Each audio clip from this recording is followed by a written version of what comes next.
Edward Nussbaum, il-Global Chief Executive Officer ta' Grant Thorton International, ta' marka ta' 9 minn 10 l-reputazzjoni ta' Malta fis-settur finanzjarju bħalissa.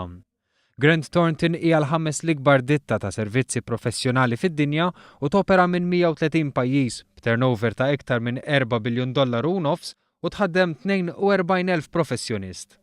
Kien domanda tal-ġurnalista tat-Times Vanessa McDonald fuq kif minn skala ta' 10 jqis ir-reputazzjoni ta' Malta bħala ċentru finanzjarju li Nussbaum irrisponda, "Well, right now it is very strong. Well, at least 9+. Well, right now I think it's very strong. At least 9+. Malta has a strong financial services sector, great talented workforce.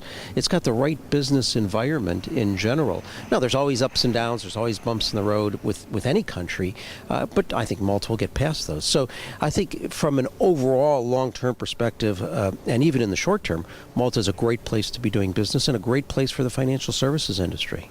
Din ir-risposta minn CEO Amerikan ta' waħda mill-aqwa kumpaniji fl-accounting u fl-awditjar fid-dinja tkompli tfarrak il-propaganda negattiva li qed ixerred Simon Busuttil fuq pajjiżna bl-aħħar karru li għażel li jirkeb fuqu ikun dak tal-Malta Files.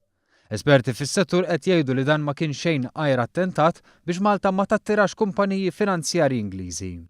Saħansitra il-President tal-Forza Nazzjonali Enfenek qalet li m'hemmx fiduċja mill-professjonisti f'Joseph Muscat jew Malta.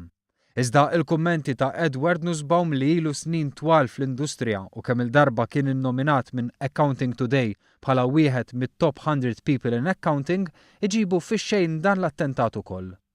Nussbaum qal li Malta qed tissemma f'diskussjonijiet li Grant Thornton qed tagħmel ma' kumpaniji li se jibdlu l-bażi tagħhom minħabba Brexit. Għax fi kliemu stess, kumpaniji serji see it as what it is. What we've been doing with companies is going through different scenario analysis and considering all the pros and cons of coming to places like Malta, and there are many pros, of course. But besides the beautiful weather, it's a great economic environment and a great place to do business. U din hija l-verità oġġettiva fuq Malta llum, mogħtija minn professjonist tal-ogħla reputazzjoni.